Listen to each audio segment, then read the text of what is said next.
Thank you very much for the invitation to be part of this event. I really appreciate it. I'm going to speak about a new and quite unusual project. Unusual in the sense that when I'm entrusted with a commission for a new work, curators usually expect a film. This time it turned out to become a much larger, long-term collective project which involved the co-creation of a university. Since I came back from my field trip in the south of Colombia in the summer of 2018, that's just about 2 years ago, this new endeavor captured all my attention and creative thinking. It's in full process, so bear with me when this presentation is more of a field and research experience rather than a theoretical analysis or any sort of conclusion. Let me start by giving you a little bit of context by drawing some connections to elements in my previous video works that directly relate to this new endeavor. The project most closely related is no doubt forest law and the cosmopolitics of Amazonia, on the pressure of oil and mining corporations on indigenous lands in Ecuador, and on the rights of nature that emerge from these conflicts. For forest law, I was filming in the oil-contaminated zones of Lago Agrio in the north of Ecuador, where Texaco, Chevron, left hundreds of leaking oil ponds all over the forest in the 70s. There I met an indigenous scientist, Donald Moncayo, who was taking toxic oil and water samples for a chemical lab in Quito.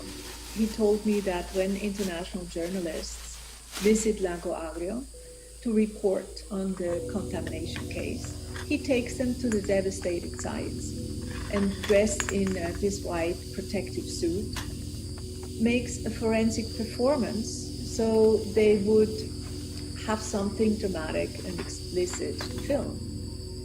He was enacting a scientific gesture, not in search for data, not a useful gesture, but one that simply makes matter expressive. I was intrigued by Donald's multiple roles as scientist, environmental activist, and performer, because each of these roles mediates their human-earth relationship with their own means. The scientist and the indigenous post-colonial scientist in particular plays an increasingly important role in my videos. I posit the indigenous scientist as a central figure in the paradigm shift to a more biocentric worldview, where we can articulate the human-earth relationship as fragile, complicated, poetic, and intensely physical. I have been thinking what the role of art could be in this paradigm shift. Obviously, artistic research should not just add another perspective to science. It should help to challenge the separation of these different forms of thinking. And of course, generally, highlight the role of art in mediating environmental knowledge. The indigenous scientist makes various appearances in my videos, some of them empirical, others more science fictional, like the one embodied here by an indigenous Sami performer from the Arctic in a more recent work, Acoustic Ocean. She is enacting a marine biologist who enters in communication with the submarine living world through a range of sensorial technologies such as hydrophones, parabolic microphones, and a kind of interspecies sound mixing desk. The indigenous figure merges with the environment, and through her sensory perception, she reveals a sea full of intelligence. The instruments, whether visual, acoustic, or digital, define how we perceive and think about the world. Art and the natural sciences have that in common.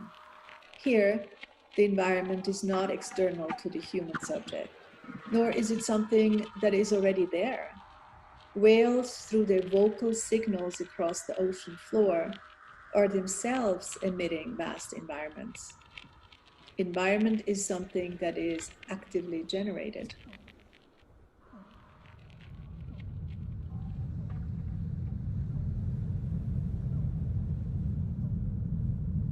I see the indigenous scientist as a central signifying figure of the 21st century, a bit like the worker or the migrant were pivotal figures in the 20th century.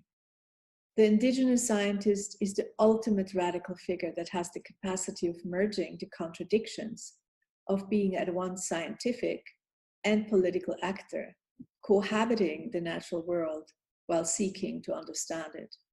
Most importantly, this figure stands for a different kind of epistemology, a different form of knowledge production that connects us to other ways of knowing and understanding the human nature symbiosis. This figure embodies some of the most fundamental problems in our mind-nature conception.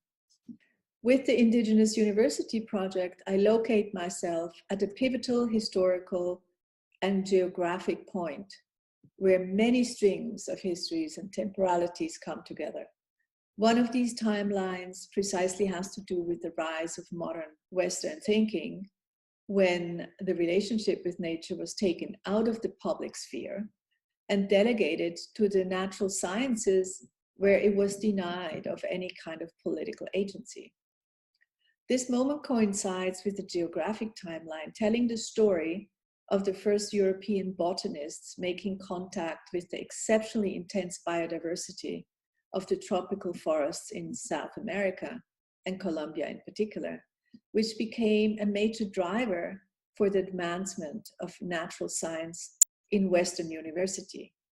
Considered part of the natural realm, indigenous people were placed in this scientific area without political agency. And the indigenous knowledge systems and cosmologies were quickly colonized and eventually delegated to a new academic discipline where they could be studied under anthropological parameters. In the post-colonial context of Colombia, this becomes evident in that education and knowledge production is still, first and foremost, a colonial project.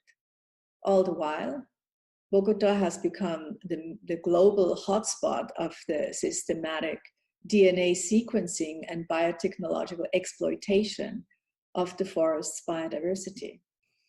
So against this backdrop, in terms of aesthetic strategy, to posit the indigenous not only as a political subject owning a voice and a territory, that is something that has been done by activists and filmmakers since the 1980s, but to show him or her as a knowledge producer is addressing the core of the crisis in Western thinking with regards to our relationship to life and the natural world. In the Latin American indigenous context, despite the violent impact of colonization, the understanding that humans are an equal part of all life systems has enjoyed a long, uninterrupted history from which we have much to learn at this time of global eco-crisis. So this describes pretty much my point of departure for the university project. It's not a project that happens over there. It has very much to do with Western institutions of learning. For indigenous peoples in the Amazon, life is at the center of what constitutes reality. A vital force and spiritual energy permeates all that exists, both visible and invisible entities, endowing them with awareness and meaning. There is an innate intelligence in nature down to the molecular level.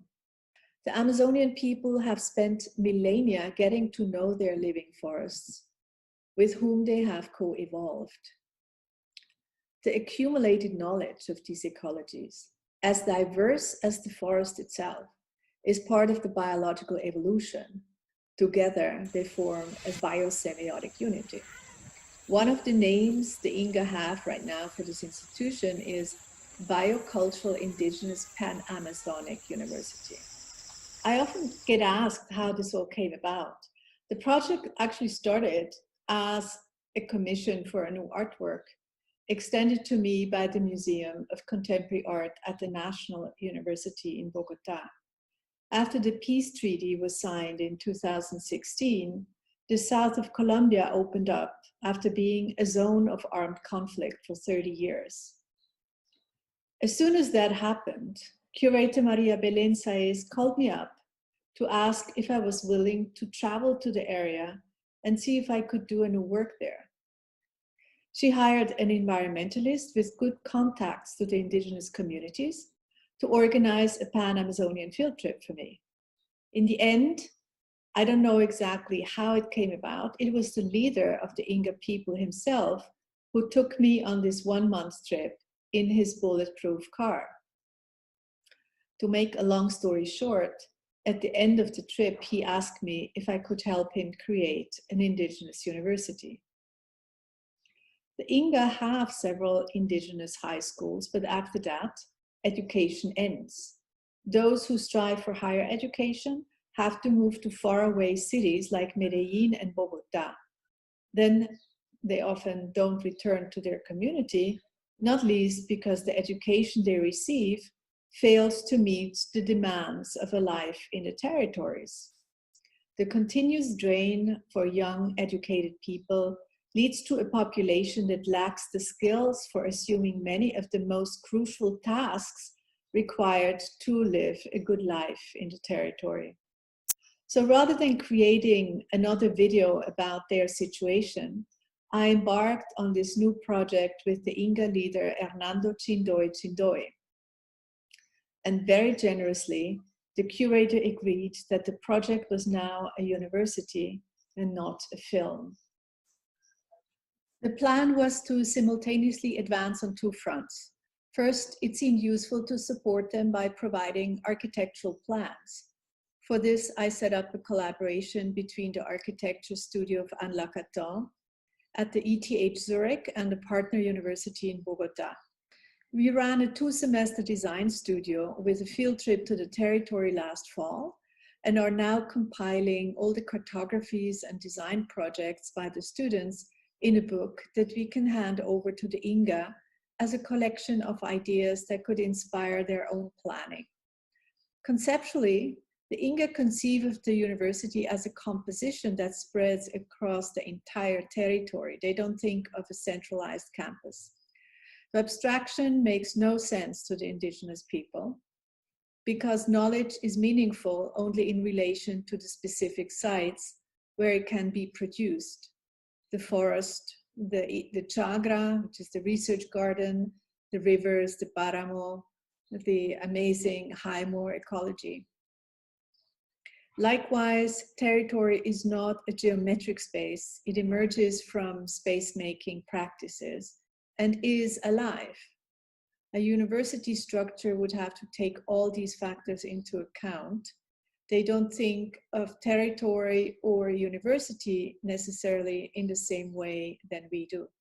The other thing we began to understand when traveling through the field is that the territory is under a lot of pressure by state interests who see this region as empty and unproductive.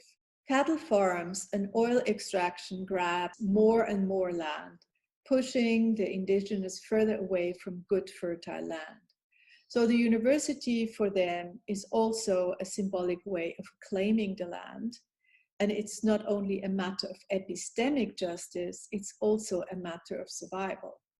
The other part of conceptualizing the university relates to the content, the educational program, the pedagogic methodologies, the philosophy of the institution. To make some progress there, together with Chindoy, I organized a kickoff meeting in the territory, in Mocoa, the capital of Putumayo.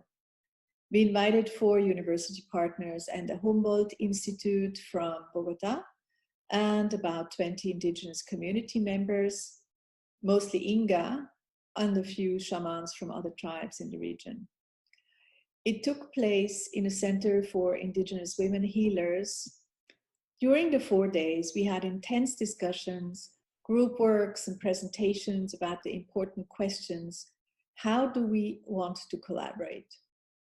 What should be taught at the university? How should it be taught? How can we merge indigenous knowledge systems with those parts of Western science that embrace life-affirming ecological methods and practices? It's important because other knowledges constitute different realities. Todo eso son significados, o sea, todos esos son lenguajes que están relacionados con estos mundos. Digamos, Que esto son significados. Por ejemplo, perdón, 96, empezamos a hablar de la construcción de los códigos de ética de la medicina tradicional. ¿Sí? Por ejemplo, esos códigos de ética de la medicina. hay que aprenderlos. Ujú. Códigos y Significado e interpretación. por el otro. Más, perfecto. Sí, entonces, significados e interpretación de los signos, símbolos y códigos de la vida, cultura, ¿no? Porque es una sola cosa. Ah, bueno, ¿dónde lo podemos hacer? Yo creo que aquí Allá. porque Entonces, es de los tres mundos, ¿no? De los tres Sería aquí. mundos. Allá. Exacto, porque es la relación de Sí, esos tres de mundos. los tres mundos. Con el tema de género, la participación de la mujer. Que hay chakras que solamente la maneja, plantas que solamente la manejan las mujeres. How can we all benefit from a transversal conversation between these distinct epistemic communities?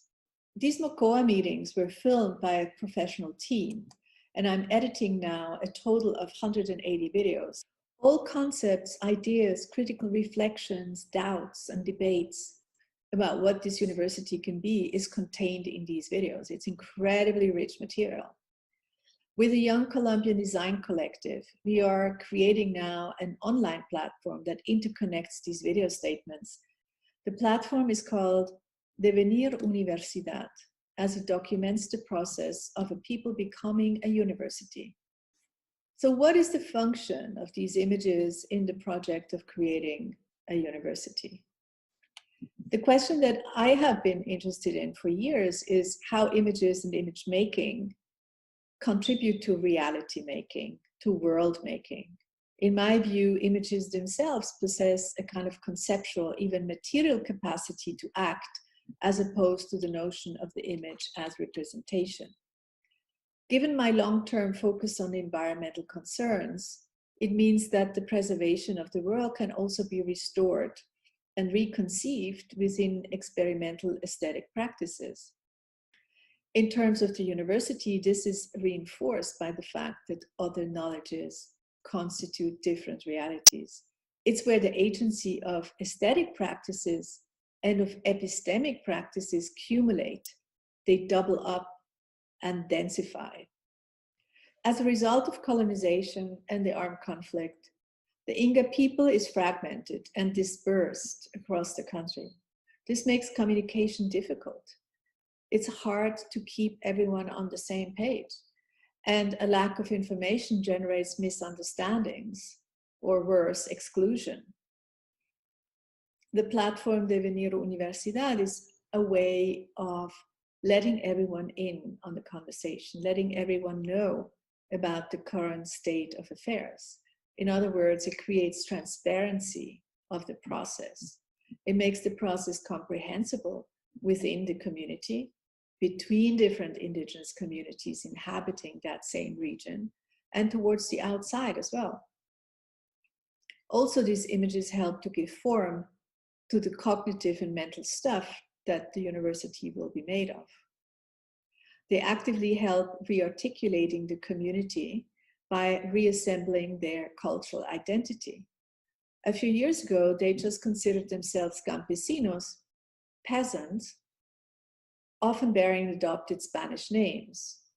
With the conscious choice to relink to older traditions, they took up their indigenous names again and they remembered their cosmology. The story of the Inga reflects a larger movement that has gathered momentum in the 1980s and 90s across Latin America and in the global arena, where the new vocal public persona and globalization voice of the indigenous made itself heard. It's not returning to some historical version of indigenous identity.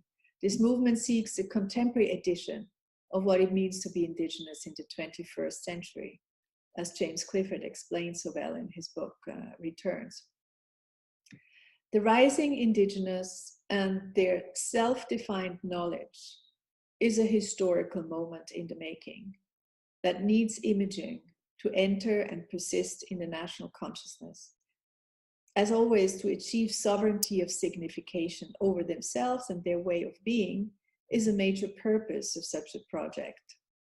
Of course, I have asked myself what my role and contribution could be in this project, and the answers have been multiple and shifting over time. A fact is that this art and media project accompanies and gives impulses, aesthetic and conceptual impulses, to the Indigenous-led university project. It translates the issues and concepts for intercultural communication. It's a mediator and connector for international partnership and participations of all kinds. I have been thinking for quite some time how my image making practice could be more directly agential and generative rather than representing already existing things. And I think I'm now involved in a project that does exactly that. So it's all in progress. Stay tuned, and bye now. To diversity loss, species loss, and so on. So even there, we have a multitude of topics that run together in this one film. The trigger for this work really was, well, first of all, it was a commission by the Broad Art Museum in Michigan, which is at the largest agricultural university in the US. So they wanted a new work that deals with agriculture or resources or water or soil, something in that respect. And with Paulo Tavares, we said we could go to the Amazon, where a lot of these issues are very debated right now, and do field work. So it became immediately necessary to go to the field. But the trigger for this work really was a philosophy book by Michel Serres, the French philosopher who wrote this beautiful little book in the 90s called The Natural Contract, which resonated with the struggle for the rights of nature in Ecuador. And that is ultimately the way I proceed very often in my work. I'm inspired by interesting ideas coming from philosophy.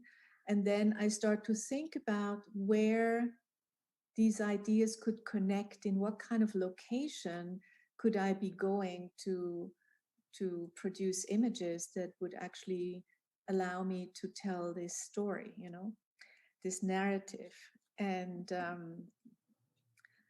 And so, yes, that's what I've been doing, basically connecting these micropolitics in these specific locations with those specific histories, with larger timelines and maybe more abstract ways of thinking about the world.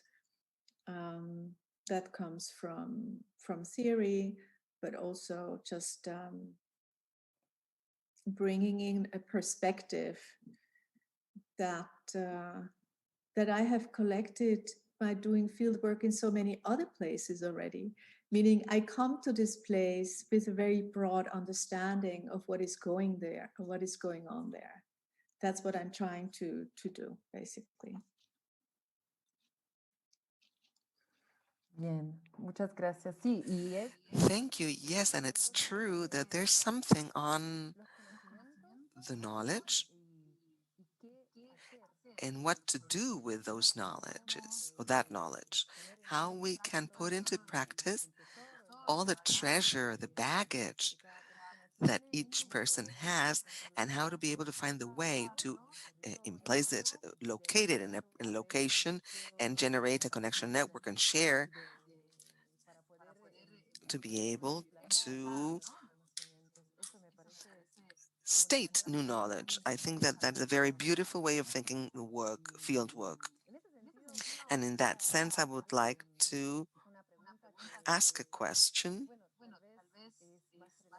maybe more connected to biographical data on you, but I think that it's interesting to think also on what you, the an artist's training is an artist devoted to disciplines that has a devotion, disciplines that are so wide and so attentive and sensitive, to go back to the term sensitive, to the emerging in terms of the global scenario. Let me ask you, how did your approach start to artistic practice? Because we know that you have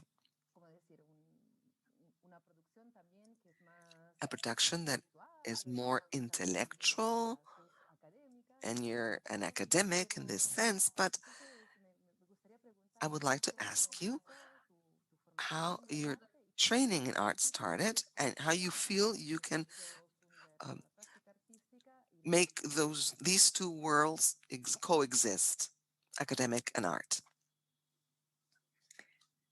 Um,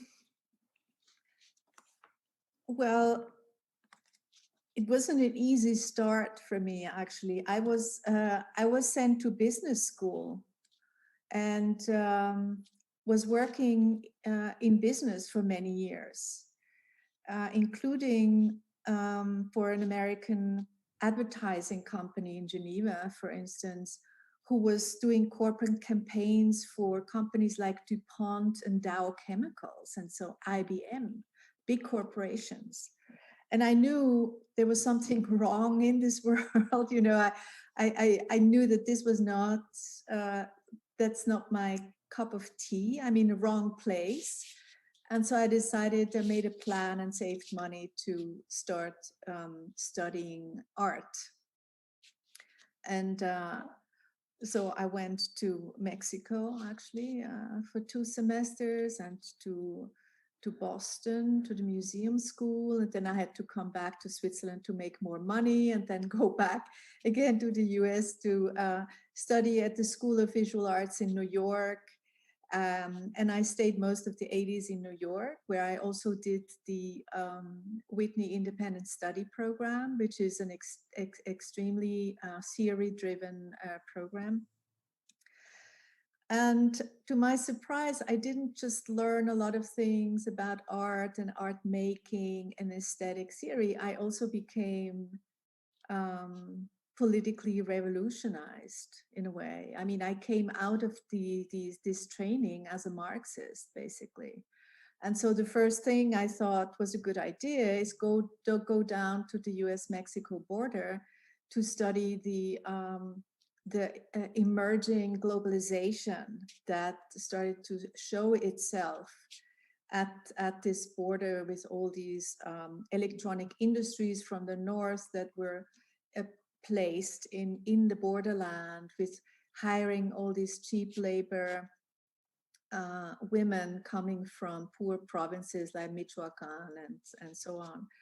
So this was a total experiment. I had no clue what I was doing, frankly. I was just interested in understanding what was going on and what the role of gender played in this making of the border. And so I was intensely interested in theories that came from gender, from performativity, from all these post-colonial Marxist theories. And I wanted to create work that would incorporate all these things that I really felt very inspired by. Because at that time, up until that moment, there was only like really labor videos, labor films on the border. It's a very different genre. And so I experimented for an entire year in constructing these different elements and how they could work together. And so, yeah, I think that because I was a bit of an empirical, I had a bit of an empirical strategy from the beginning, and then got got more theoretically interested. I just continued along those lines, and I started to write about my work, because because nobody else did it, because nobody really understood what this stuff was, where that came from. And I also felt by writing about it, I could present it in the way that I felt was best understood, you know. And so because I started off writing, then art critics said, well, I'm not going to write about her. She does it already. And so I had to continue, and somehow that became a big part of my work. It was not such a conscious decision to become an academic or anything. But the truth is that if if you have if your ingredients that go into this video making is, for instance, anthropology and gender theory, um, and you document labor processes on the border, well, the end product, your end video, will go back into all of these areas. And so scholars started to use my work for classwork, for writing about it. They actually use my work as a raw material for their own work. And so I started to entertain conversations across all these disciplines.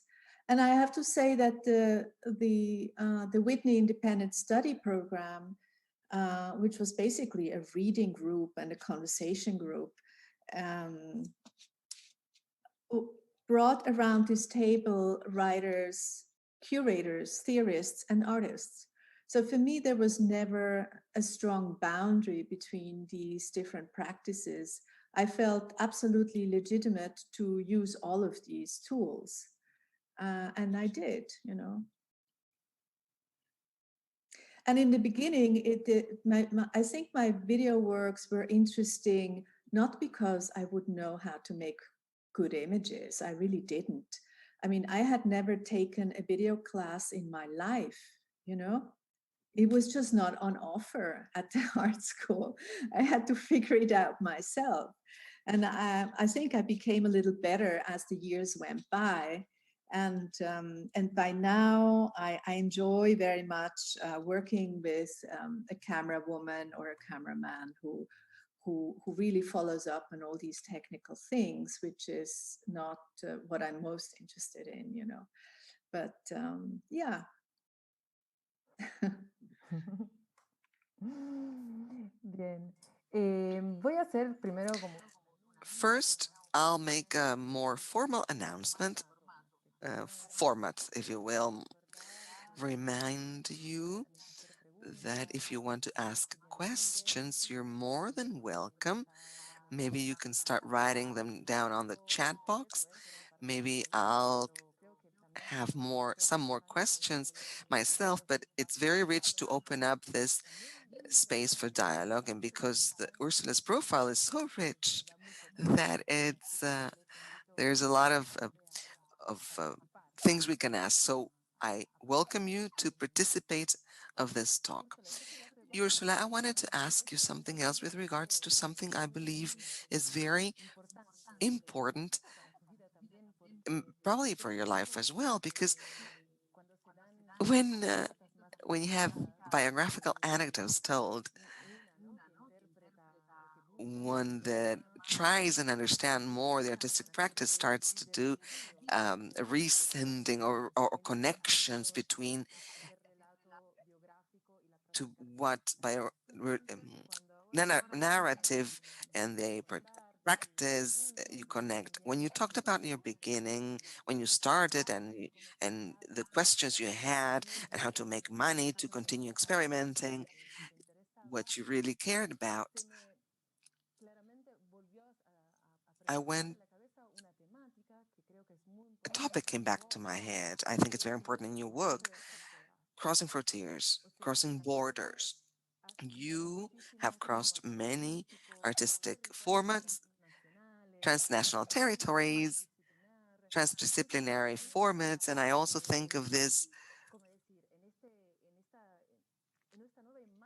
new image you're bringing today, the indigenous, scientific indigenous. That is a crossing borders, crossing barriers between epistemic and the agency, trying to understand what the connecting ways are and to live in symbiosis for paradigms that at least in the first view seem impossible to connect. But obviously, there is a practice in your doing to knowing how to cross borders because you've done it so much that makes it possible, that enables these connections. So, that I would like to ask you, what is the meaning for you, and what does border mean for you, and how you imagine it?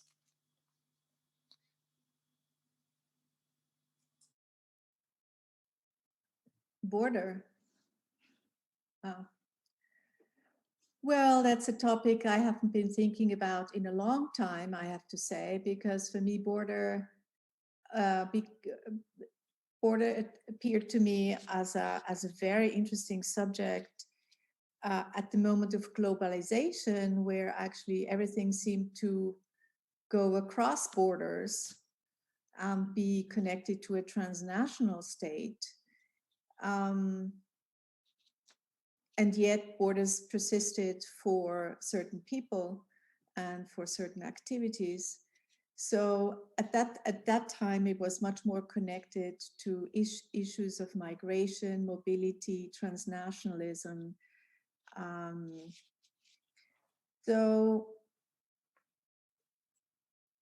but of course, border is also about the border between genders and between humans and nature, and whatever causes repression on these categories comes from the same logic.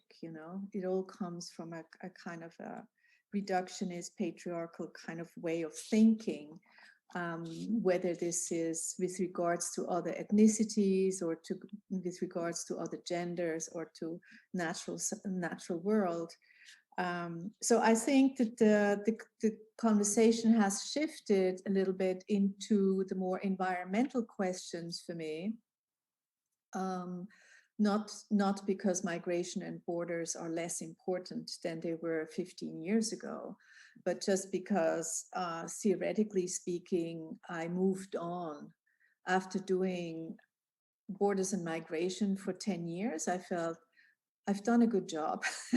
I can move on now, and and that's what I did. And I looked for other subject matter that would emerge that would have at a same level of interest for the humanities, because border and migration were really important subjects also for humanities. And so, and I realized that there was a lot of ground that needed to be prepared for um, this investigation of the natural sciences, for instance, through a perspective of the humanities, like the arts. Um, yeah, and that's what I've been doing for the last 10 years. So basically, the border discussion is for me quite a remote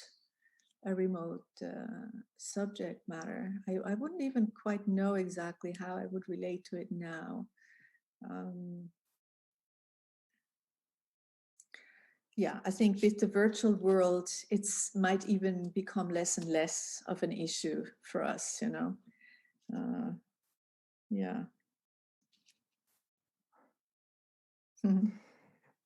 Sí, y pienso también que Yes, and I also think that when I was thinking of the idea of crossing borders, and I connected it with your most recent production, I was thinking of this new figuration of borders, because it's true, maybe borders of today have changed globalization in it. And I say it with this attitude. Globalization has changed this paradigm, and we can think that borders today have come closer towards us, and they have become more evident, maybe, thinking in terms of reading on contingency and their relationship at a global scale, the idea of interdependence by Judith Butler, to think what's happening to us today. I was thinking how borders somehow still have the capacity to re-cementize its divisions and then closeness. But it's true, as you said, that now your work has shifted, it's different topics, things you care about. There is a about questioning about nature and the rights of nature and over figurations of nature in its more present, more emerging. As a matter of fact, there is even a problem of formats, I think, in how you can tell that nature.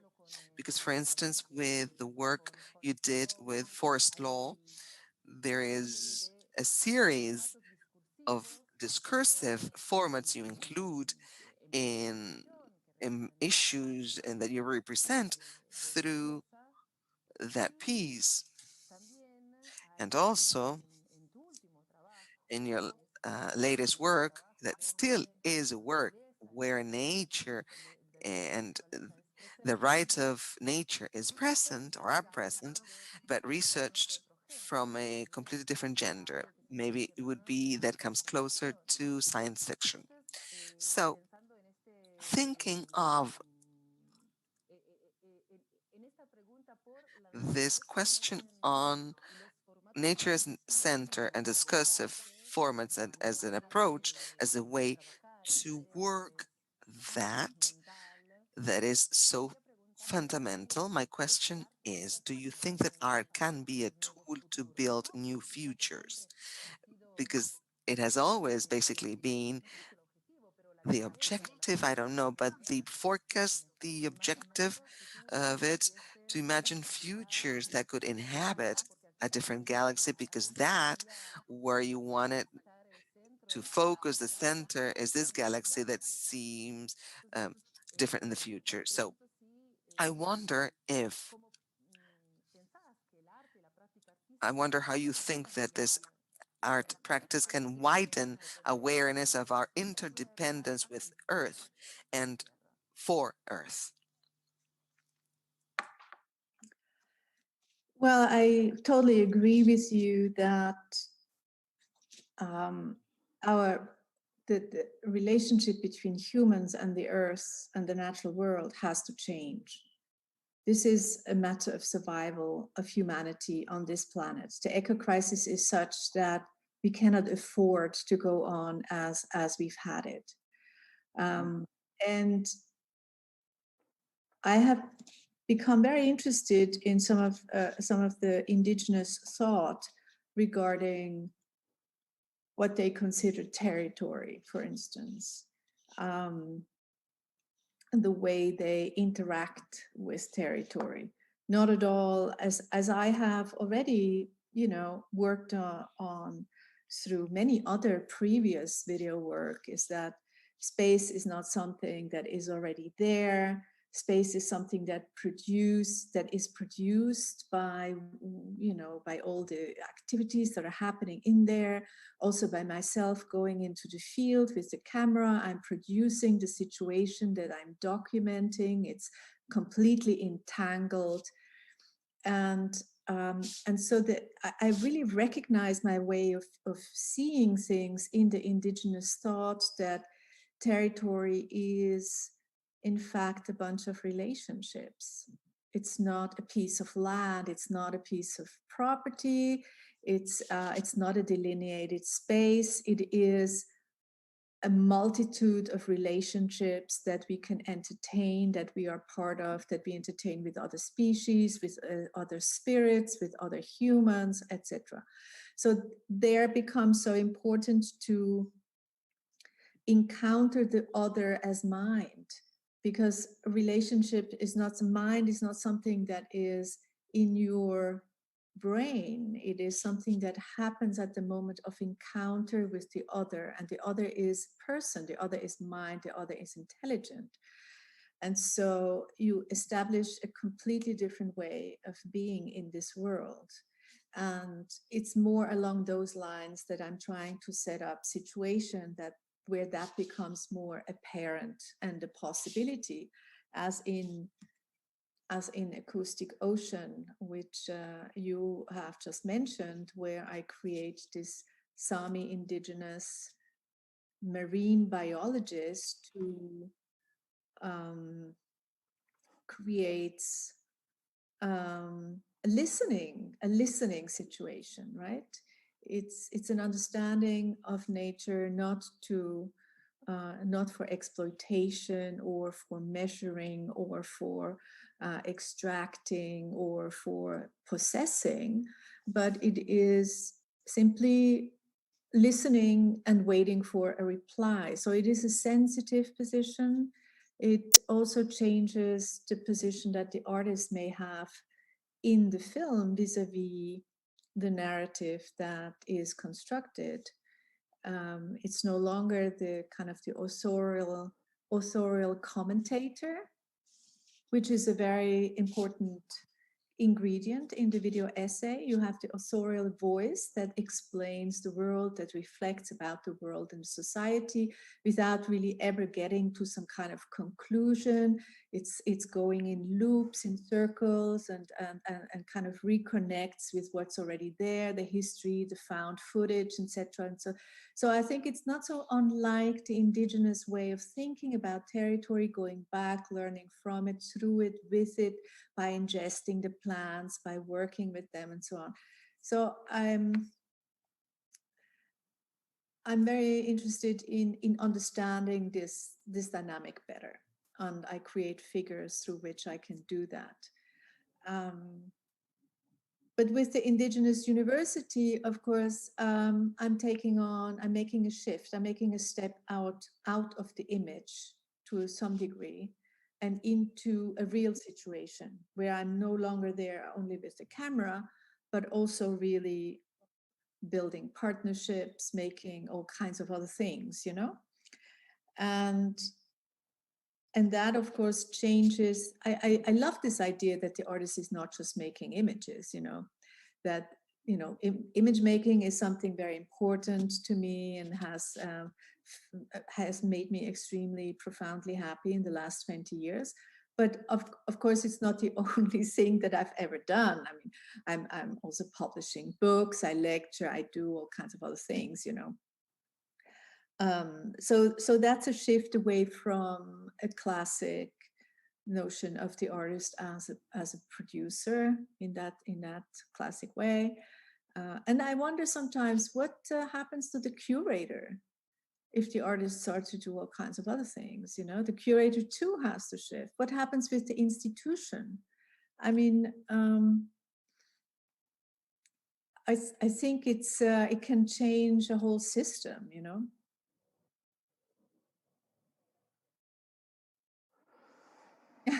Ojalá. I wish, hopefully. It's not just by changing the subject matter in my videos that I think I can transform people's minds and views. I think that through the video, I'm making worlds and I'm already transforming the world because I am transforming, you know, by doing this. I'm not, I don't think the power of my or other people's videos consists in changing other people's opinions about something, you know. I think it's by projecting something into the collective imaginary that is then there and has to be dealt with, you know. Because very clearly this human earth relationship cannot be changed only through understanding the sciences better or having a better communication of science to the population and so on. It's not on the level of data and information. It's not a cerebral project. It is a much more psychic process that relates to the imaginary of our collective, and that's where art is more is disproportionately powerful, you know. Yeah.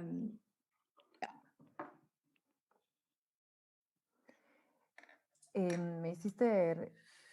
It would be wonderful to have questions from the audiences. Are they so quiet? yeah.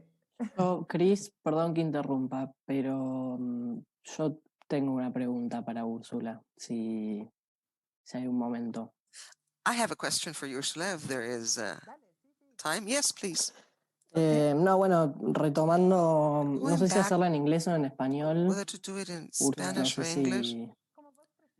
Well, I have translation, so it doesn't matter. Ok, perfecto. No, tomando esto que mencionaba Úrsula Considering de la this, relación con la the naturaleza, relationship with y esto nature, de what que Ursula hace falta un said, and this cambio y that we hace need a falta change, and escuchar we need to más a la listen naturaleza, con lo more cual to estoy de nature. acuerdo. I agree with that. Pienso cómo I hay think un paralelismo how muy grande there entre is la a clear naturaleza y estas parallelism culturas between nature and indígenas these que indigenous siempre han cultures sido that have tomadas, always been considered, como decía Úrsula, as Ursula para said, explotar y para hacer mediciones y for para exploitation and for measurement diferentes tipos and for de different types actividades of ligadas al activities capitalismo y al connected to extractivismo y a capitalism, un montón de extractivism, cuestiones. and many other things. Y retomando también Going este back proyecto que to cuenta this Úrsula de la project Ursula universidad, me mentioned of the pregunto university, I wonder, cómo se da el intercambio entre what's dos the exchange culturas, between two siendo también cultures, que considering la that universidad es una the university institución is an muy institution europea, ¿no? that is Como que, quite bueno, European es una in its institución que sense. nace en Europa The university was y que born no, in realmente Europe, no sé si hay and I don't know if there is alguna institución muy parecida a similar institution en las comunidades indígenas in tradicionales. indigenous Entonces me traditional pregunto communities, so I wonder, cómo se da el intercambio, what's the exchange like? dónde quedan los saberes de esas culturas, Where's the sus a propias server of imágenes, sus that propias culture, their ciencias. own images, and their own Nada, science? me gustaría como I would ahondar like más en ese to intercambio. go deeper into that exchange. Yeah, that's a big question, and that is what we are discussing all the time between all our partners. I think we agreed that the main purpose of the university should be to preserve and transmit indigenous knowledge, ancestral knowledge, traditional knowledge, and that knowledge has been dispersed, and I think needs to be recuperated first, needs to be reassembled. They have the Inga with whom I work have 6 high schools, but now the transition to higher education needs to take place. And that means really going deeper into the thinking, and yeah, and I think we are a bunch of people who lend support in this process, you know. I'm also working with them. They're doing interviews with the elders a lot now, I think in the coming months, to start establishing the knowledge baseline of the Inga. But they have about 100 people in the community who has studied in other cities, in the universities. So I think there are a lot of people who know both worlds, you know, and can help integrate, meaning that the identity of the university has to be indigenous, not only Inga, also open to other communities. There are the Sionas, Kiasingas, Cofan, who live in that area, as well as campesinos, colones. And yeah, I mean, it's a lot of work that need to structure the language, put it, some of it, put it in words, in text. But it's such an oral language that I think video is actually a much better tool in order to record and retell and narrate and establish some kind of collection of videos that would help this knowledge to survive. Especially in with respect to the medicinal plant knowledge, but also about the just simply the ecology, the local ecologies and biodiversity. If that knowledge disappears, and I think if we don't do anything within 15 years, it's gone. And I think this would be a huge loss for this region, because, or even, you know, beyond this region, because it's very clear that the epistemic diversity and the biological diversity are two things that co-evolved together. Now, if the epistemic diversity and specificity dies because nobody cares, takes care and cultivates this knowledge, the forest will be gone as well. These two things they are totally connected. And so we're working on that mostly. But I think they like to call it university because they also I mean, I asked him, first thing I asked, are you thinking about the knowledge per se, or do you really want an institution, when he said they want a university? And he said, no, we want the institution. And I think it's also a matter of being at par with other institutions of higher education, and getting acknowledged and recognized for the knowledge that they have, even if it's a different form. And so I think that's a very worthwhile project.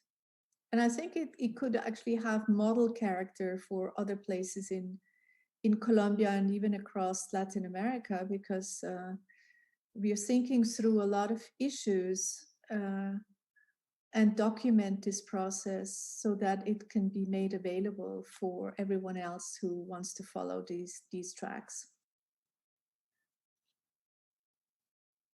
Did I answer your question? Sí, gracias. Yes, thank you.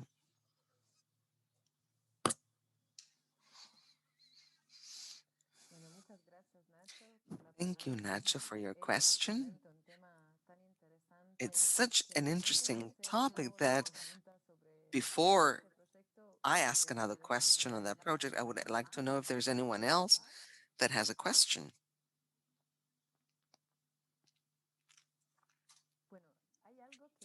All right. There is something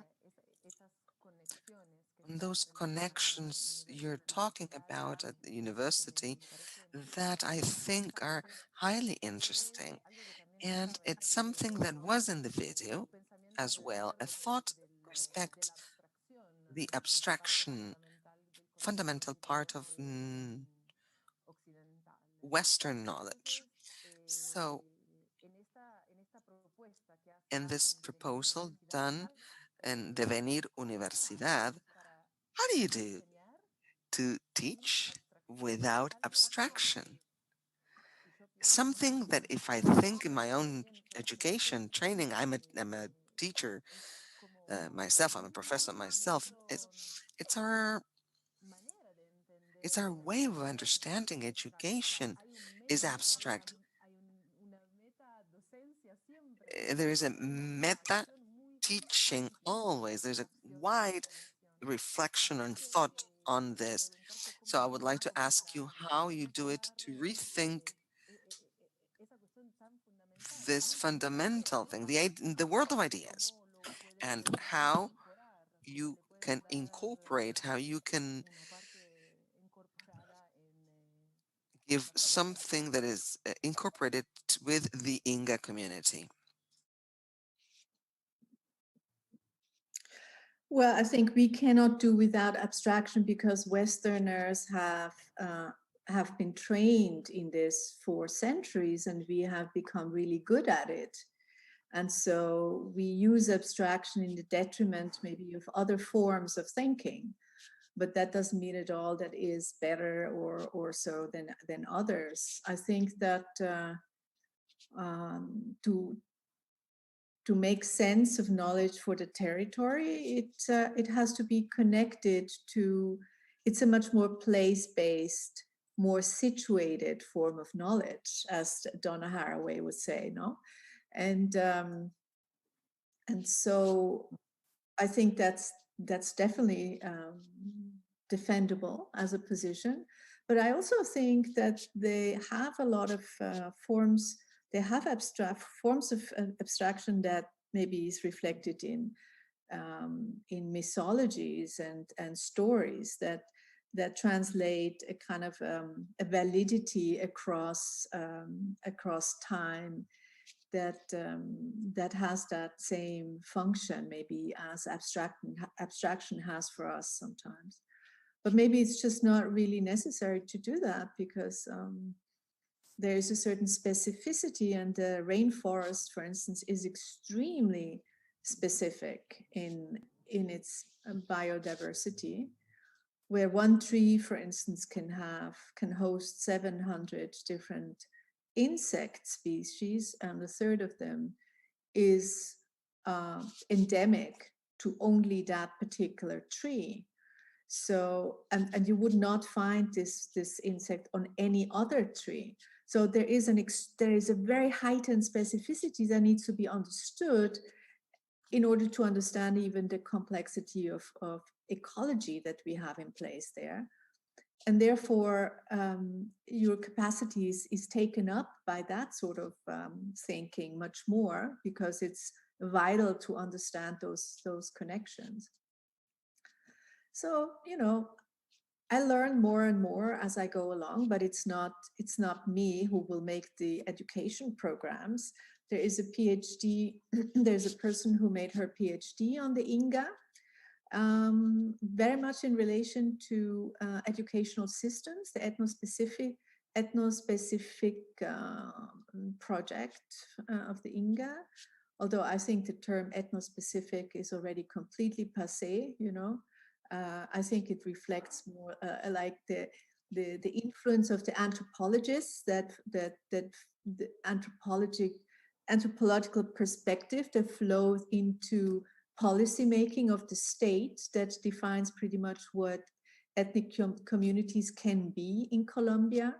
It's quite problematic, but of course, if you want to survive, you have to define yourself as an indigenous people, and then you have to prove that you have certain features and knowledges and the story of origin and language and all that, and then you are recognized as an indigenous human being. And but these are foreign imposed categories, basically. So all of these things are being debated right now. I think it will take about 3 years of workshops, meetings, pedagogic support, also by people who have created educational project as a decolonial practice, and or anthropologists, researchers who have done wonderful work on trying to understand what it means to do research in an enchanted territory, which is a completely different condition than when you do it in a place that is defined through capitalist terms. I mean, very, very sensitive people who really know how to go about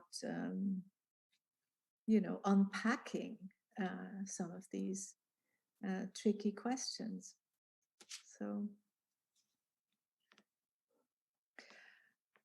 for my part, I am doing I'm mainly focusing on creating this online platform.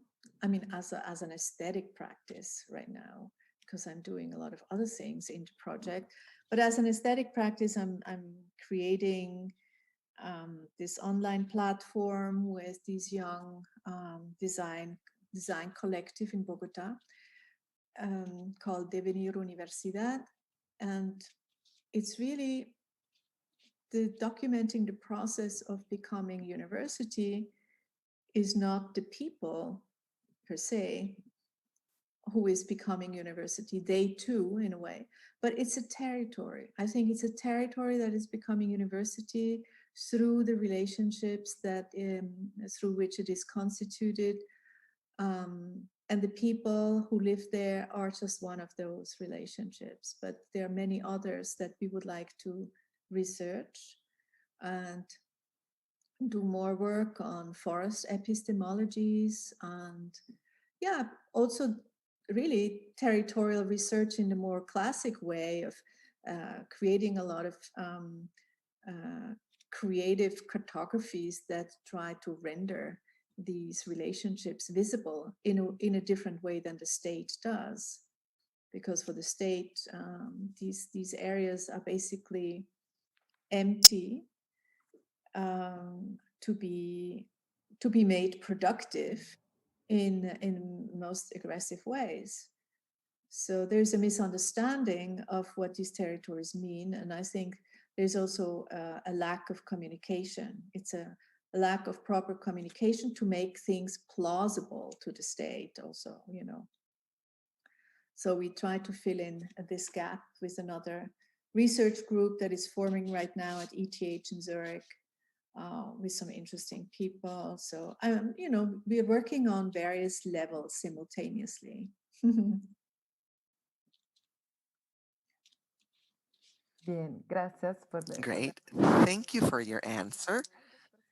There's two more people who wrote down their names for questions, Merlina and Tanya. So let's start with Merlina and then Tanya. Hello. I wanted to ask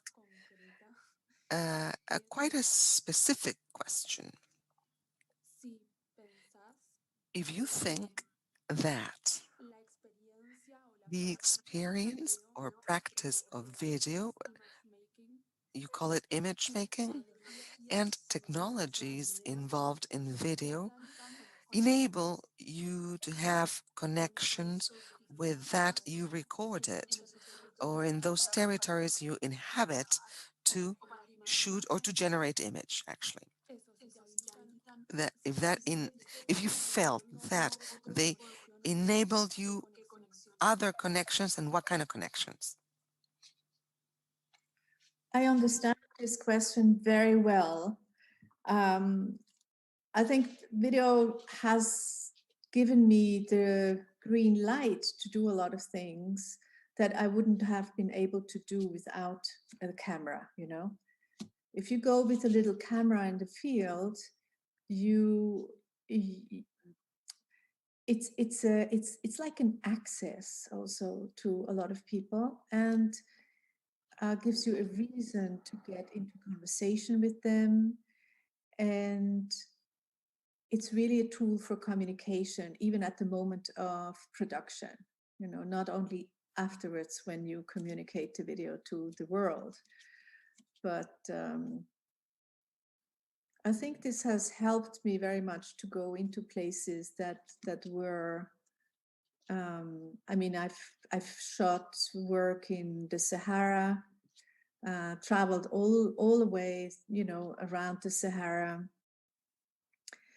and it's Arab territory, and it's very unusual to see a woman on her own going there. And I think it's because I didn't have a team, because I didn't have a big camera that you carry on your shoulders, but just with a very small handheld thing.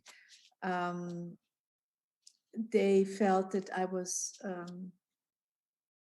that I wasn't dangerous, I wasn't threatening to them, and that opened the way for conversations. They were more protective than anything else, really. And I've encountered the situation many times afterwards in all kinds of different situations. It's just, I mean, it has sometimes to do with the expectation people have in terms of communicating their situation to a larger audience, or I mean, there are many reasons why this is so, but yeah, definitely, I think it's an amazing tool.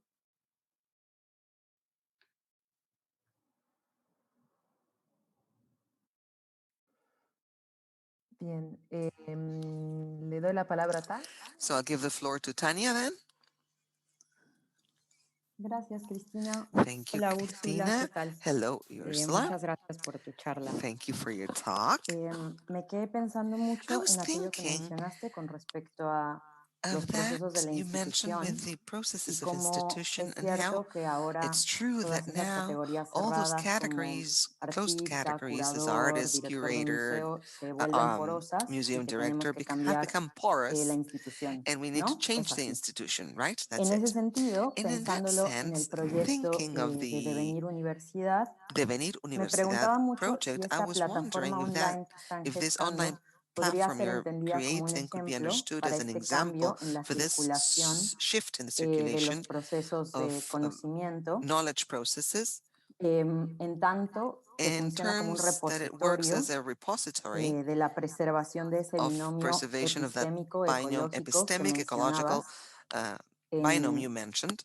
como esto que decías que quizá As y you dentro de said, 15 años, si no maybe in se recupera 15 este years' conocimiento time, ahora, if se va a this perder knowledge is not para recovered siempre, now, it's going to be lost, ¿no? Y si eso se va a quedar right? como And if albergado en that's la going to be plataforma. set in the platform Y por and stay último, como el there, and último giro, finally, sería the pensar last twist would si be to existe un think proceso de if there is a reterritorialización de esos re-territorialization of conocimientos process of those en esta knowledge, fase of en la that que knowledge, empiezan in a this phase circular. where they start circulating. Bueno, eso.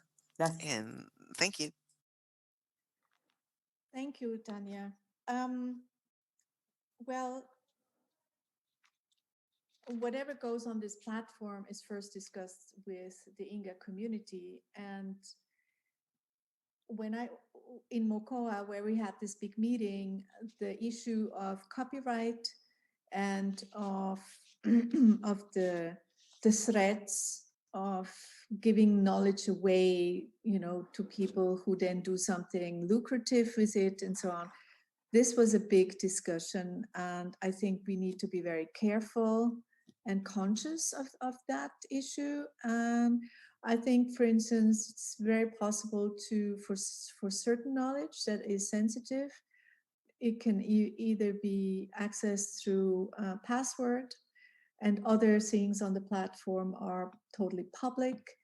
And it could be that, for instance, out of 20 interviews with elders, we post 2, and the others are all just accessible for the people who go to the university or the community itself. I mean, there are many ways of dealing with this in a very flexible way. But I mean, I think a project like that needs to go international. It needs to bypass the state apparatus, because that state apparatus has not been very favorable for the indigenous communities. And we cannot really hope for a lot of positive support from there, although we take it if it comes. But it's a project that will be super local and very global at the same time. I think we need to establish these international partnerships, and that can happen also via a platform like that. And you project a completely different image of this indigenous university to the outside, also, within, and also to the international community. It has to work on all scales. And that's a very, very important function that this platform will have. I think being international is also a matter of security. being less attackable, less prone to disappearance. I think it's a good way to go. Yeah. It will take a little longer until it goes online, but I hope you hear about it then and check it out. I'm very curious myself.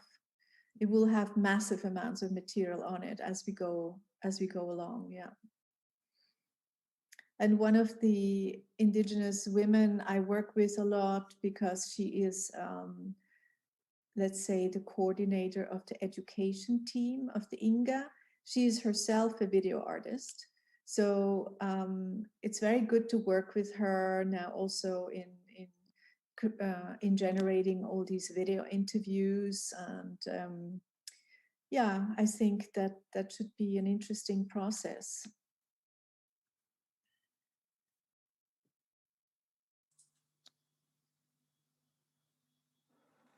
Gracias, Úrsula. Thank you, Ursula. You. A ti. Thinking of the platform, I have to think of the platform built this year in the BIM framework that also had that inquiry, the doubt of having the coexistence of diverse experiences and diversified experiences at a time when it is highly diverse to the unimaginable level. So I believe that there is a certain connection between looking each other in the eyes back to and the platform you're describing for the Devenir Universidad project. And in this sense, I wonder, thinking of on Marlena's question, what are the potentialities?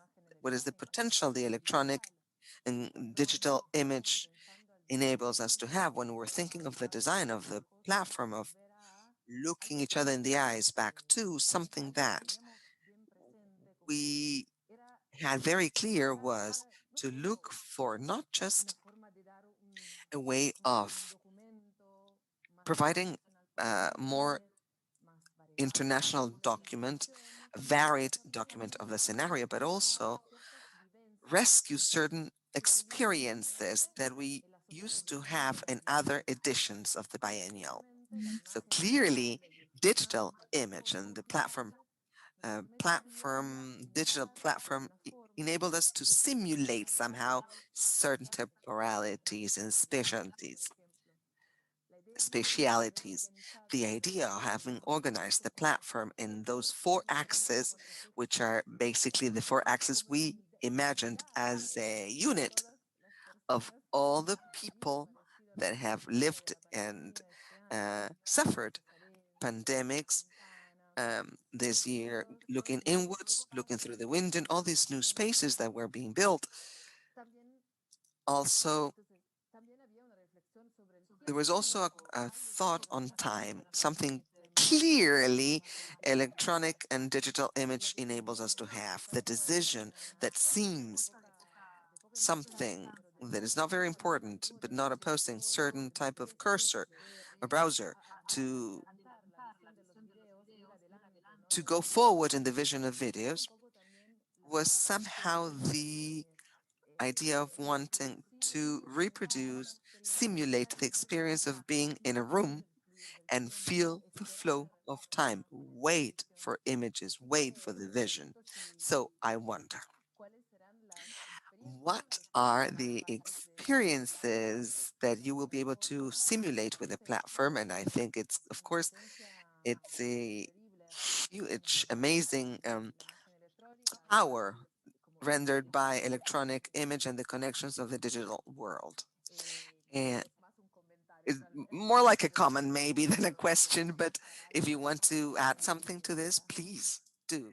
Yeah, I mean, I was totally impressed by the BIM platform with this square design and then going in these four directions. I really loved the platform design, and I shared it immediately with the designer and the curator I'm working with for Devenir Universidad. So we were really looking at what does that mean in terms of what we are trying to do here. And so yes, this is mainly like a big congratulation to the design. Really, it was great to see that. Very lively, very kind of I mean, we will have a massive archive, but we don't want to make it like a dead place. It's a vivid kind of sharing memories and sharing sharing knowledge and sharing these narratives that connect these people. So I think if you are trying to render a conference, a 4-day conference where every statement comes after another statement and another statement makes reference to that and so on. It's for me, it's very important to leave these strings of conversation intact. Not that this is the only way of viewing the material. Of course, you can look for keywords and you can look for other ways of accessing each of these contents, but that the actual conversation among people remains, even though every video is a single statement, because there is a sharing, but everyone has its own position. And that's what I really appreciated there. And so I would like to keep that, but that's within the documentation of the conference. But there will be, of course, architectural designs, there will be cartographies, there will be images, there will be videos about existing ones that that were already done before I appeared in these geographies. So there is a great variety of material, and it's not an art event in that sense. So the aesthetics should also be a little more subdued, because it's not an art statement that we are making. It should remain I mean, not timeless, but it should remain a kind of I don't know, accessible to everyone in a way. And yeah, I wanted to say something else that slipped my mind now, unfortunately. What was it? How that happens sometimes. Yeah, that's what I'm meaning. I don't have ready answers. I'm in a full process. Nothing is worked out. And of course, what we'll do is that this platform is also accessible through mobile phones first and foremost. So because most of the indigenous, of course, use the phones to look at material, and we want to make sure this is a good format for the mobile phone. Yeah.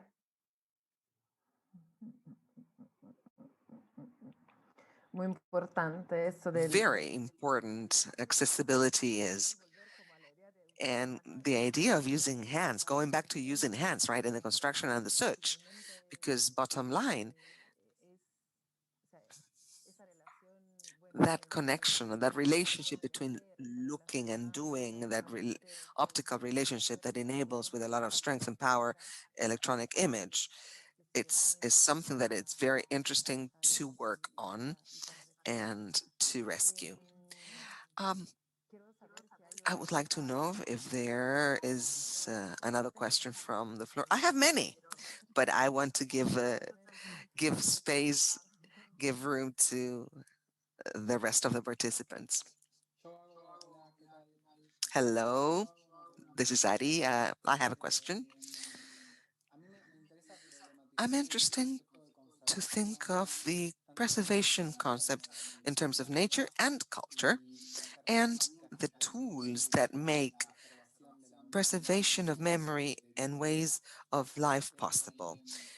Of course, I understand that we live in an hybrid times. Ursula was saying that the indigenous people use mobile phones, and in terms of multiple crosses of epistemic crosses.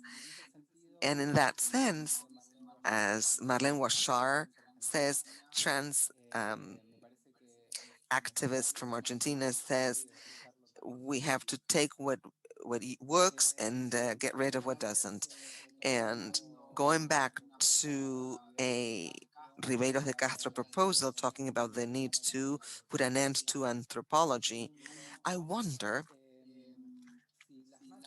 if machines that make possible to capture languages and indigenous practices, video camera, that have anthropocentric matrix, the artificial perspective extended from Renaissance to our days, isn't it a colonial position to preserve when those machines and through those devices of a Western knowledge, the practices connected and magical practices of indigenous territories? So I wonder what to do. Yeah, you're right. That's a very good point. But I mean, the Inga people and some of the others that live there,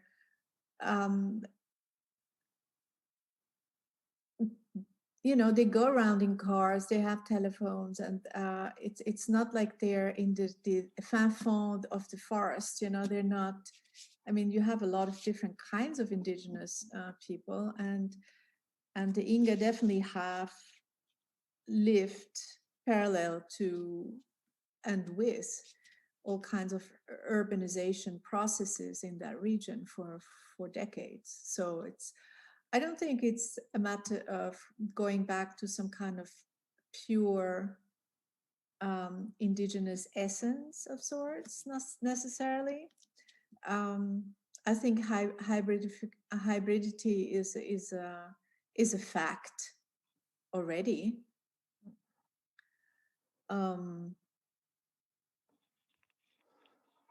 But I mean, these oral traditions of handing knowledge down to the next generation is failing. It's too fragile. When you think of medicinal knowledge, there's the shaman who hands it down to the son, and there's this huge knowledge, and every shaman has his own knowledge. So it's his own library that he builds up during his lifetime.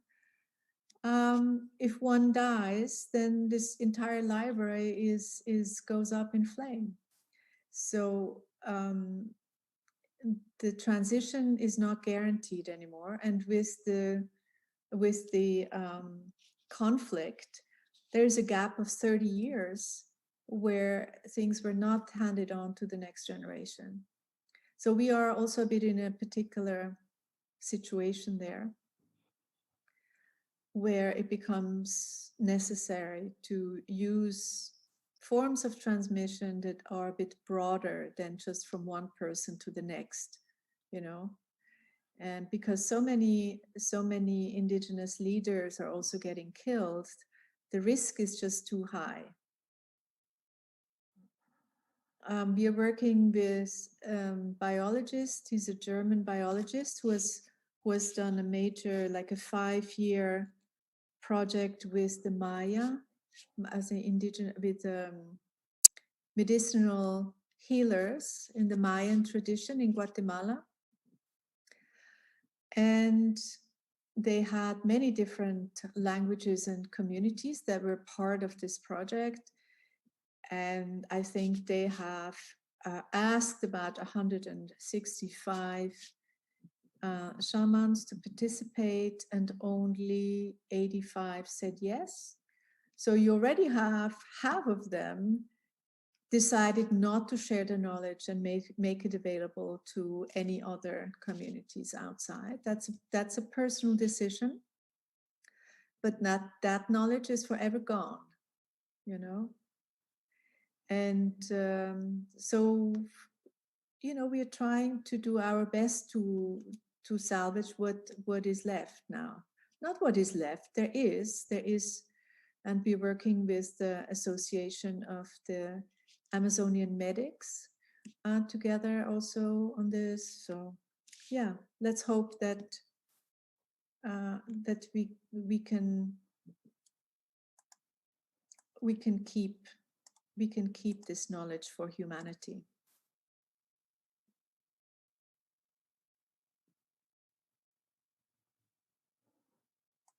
Gracias, Úrsula. Muchas gracias. Thank you very much, Ursula.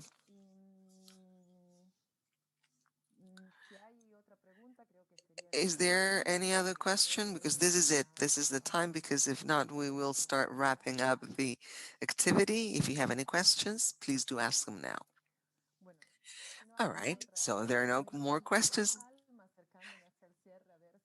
slowly start walking towards the end and wait if there are any other questions, because this project we hope to be able to soon enjoy is highly attractive, and it seems to be in the core of many things that right now are being debated and are alive in the flesh, in the virtual classrooms of the universities, and also as they as Adi said, in the street. All the rethinking, rethoughts that there are from Latin America to rethink or imagine other ways of living, other ways of doing things, and that can do whatever you need and can use what you need to use. Maybe he was kind of clumsy in the way he expressed himself, but to use and discard whatever you don't need. So hopefully we will be able to know more of this project, and I wish you all the best to you and your project, because in this very complex scenario, thinking in the national scale as well as international scale of this project, thinking of this courageous works, meaning going, pushing forwards the limits, courageous in that sense, being able to develop, as you said, to move later on, move on, so we can have rethoughts and openings after that. So my best wishes for Devenir Universidad. All right, so if there are no more questions, I wanted to go back to thank you for your answer first. And I wanted to ask now if in the Devenir Universidad project, this problem just put forward of having machines or devices from the West that design our look, those that are in the scene to preserve magical practices in indigenous, are thematized inside the work in the Devenir Universidad project, and in how are they debated? Do they become a theme, or is it a group with participant? In that sense, I wanted to go back to the question Tanya asked with regards to territorialization network of those things. What strategies for re-territorialization are put forward for these assets if there were these debates or discussions? Um,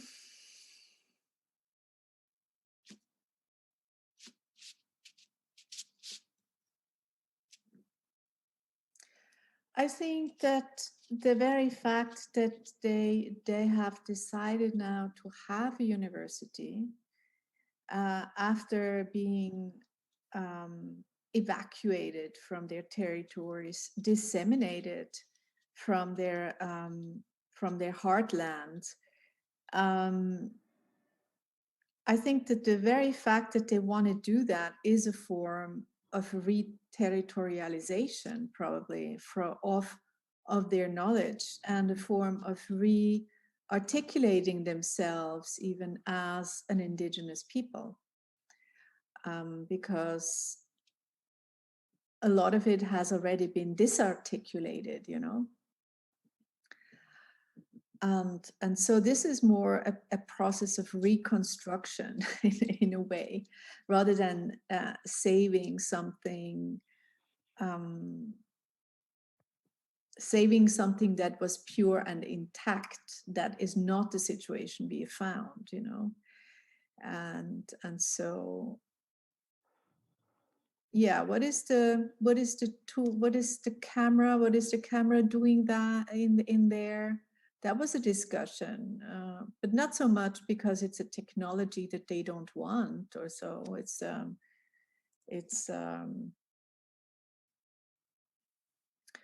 It's more about making the knowledge then available to a large audience, and that will have to be continued to be discussed. What of it do we care to share and what not? Excuse me, sorry.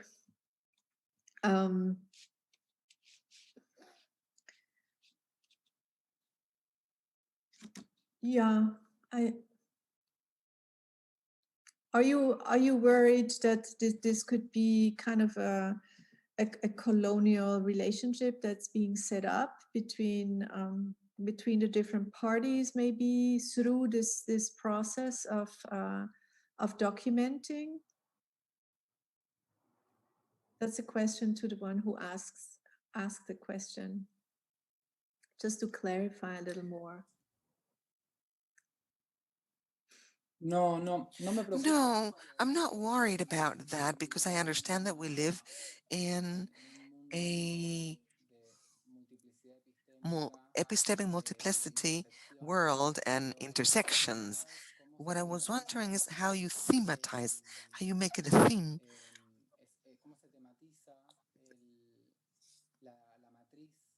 The matrix, the visual matrix of the video camera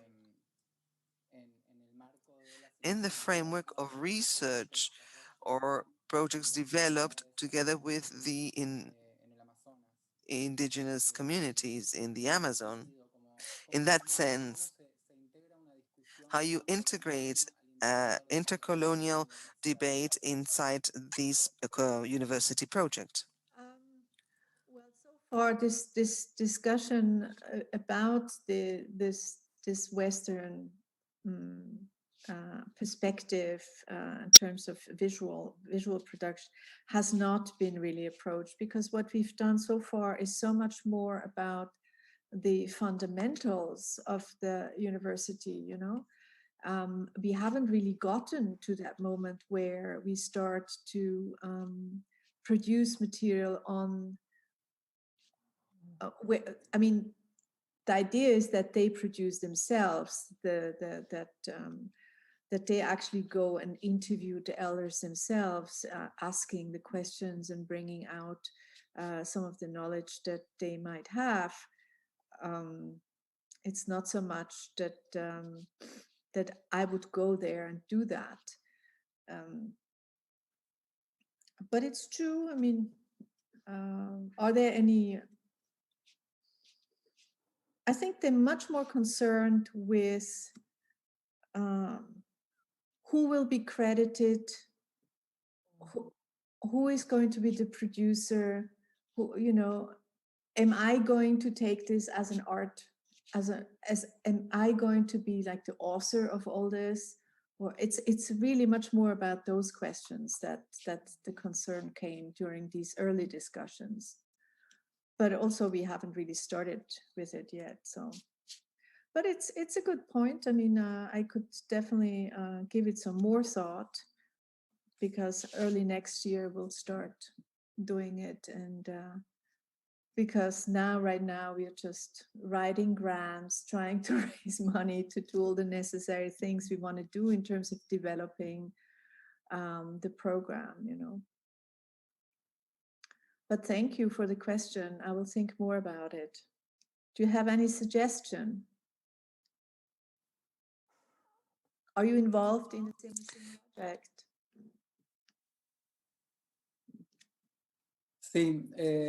Yes, I'm working on a project in a neighborhood in the city of Buenos Aires,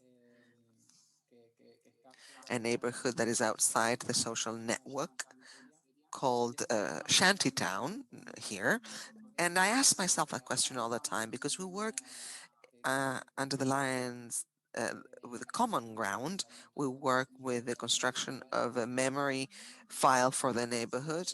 And sometimes I wonder if I ask the question I asked you, I ask myself all the time.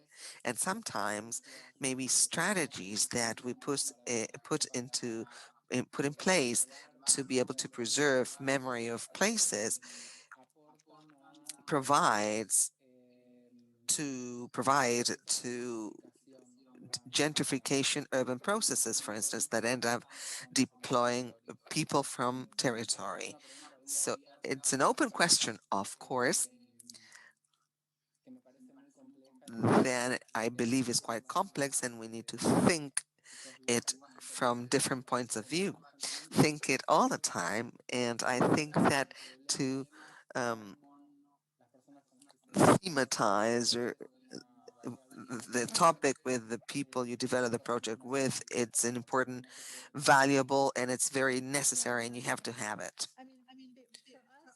More about possibly increasing the danger of making things public, making things more explicit, more detailed in cartographies or and so on, and putting that online could actually attract the wrong kind of people to know where something is happening and so on.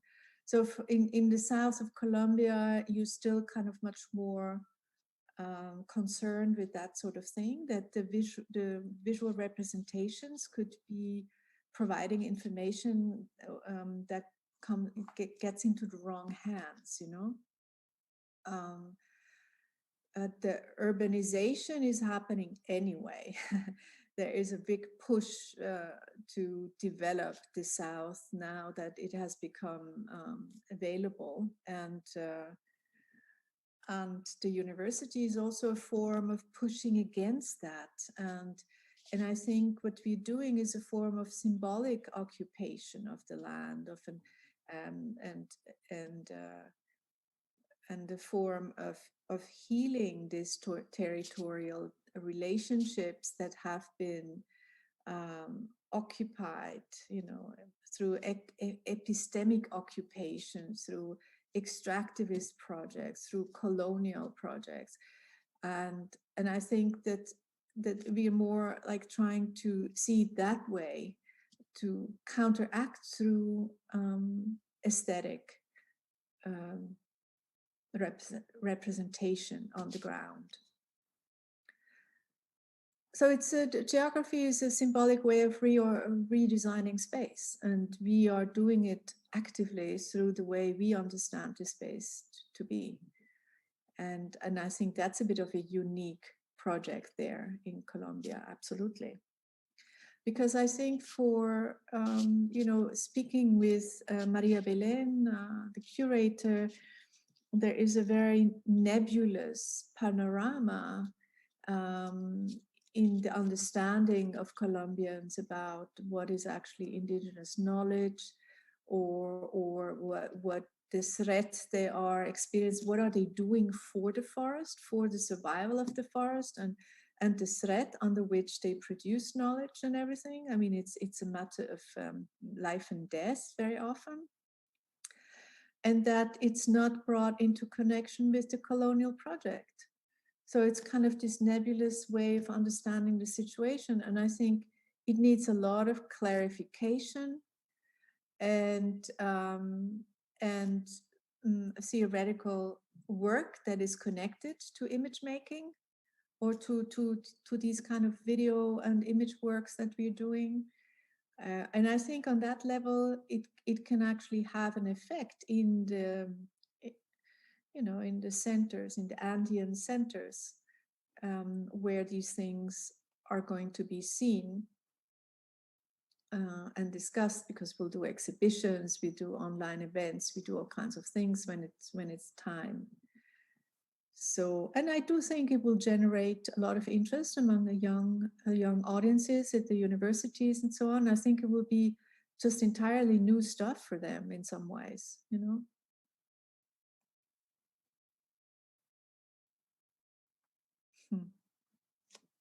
Muchas gracias. Gracias, sí. Thank you. Yes, thank you. Thank you very much. It's a very, very interesting topic. There's a matter, aesthetic, political. Aesthetic is political and politics is aesthetics. So for next edition of the biennial, we can meet again, hopefully, physically face to face and share that experience, see what Ari did in the neighborhood and see how the development of activities in the south of Colombia has been, hopefully. So we leave that open as a promise up in the air, and hopefully it can happen in the next biennial. Sorry. Nos trae, absolutamente. Bueno, entonces. All right, so it's 10 p.m. back there, Ursula. It's 6 here. We'll have a different activity, another activity in 30 minutes. We need a break, I guess. There's going to be activity on, I wanted to read the names of the people. Activity on audiovisual conversations. So it's quite connected to this topic we mentioned, and we'll have coordination of Leandro Di Torti, representatives of the French Embassy, Jacobi, Cécile Dazon. So we invite you to this new activity. The activities will go until Saturday, and I would like to thank you very much, Ursula. You have been very generous. It's something that happens 2 hours in front of a screen. Doesn't seem much, but is an effort of analysis of depth. So thank you for having done it, for sharing it with us. And thank you very much for the interpreter. She said something very nice. I heard. Oh, she's paying me compliments. All right. So, Gabriela, well, simply my appreciation, my thanks. I was writing it down on the chat box, but I'll just say it. This great talk. Thank you very much, Ursula and Cristina, for the passion you put into it in this talk and the assistance that provided and generated issues, these important topics. Thank you to the transmission, the broadcasting team, and the interpreter. I got a very nice. I got a very nice message saying that the interpreter was very passionate as well. It's very important to transmit the energy of what was being told and how it's being told. So thank you very much. Thank you. Coincidencia, Provetia. We invite you to continue at 6:30 to the next activity, and tomorrow and the day after and Saturday. It's been quite intense. People have been here. Thank you very much from the bottom of my heart. Muchas gracias a todos y todas. Me encanta. Qué bueno.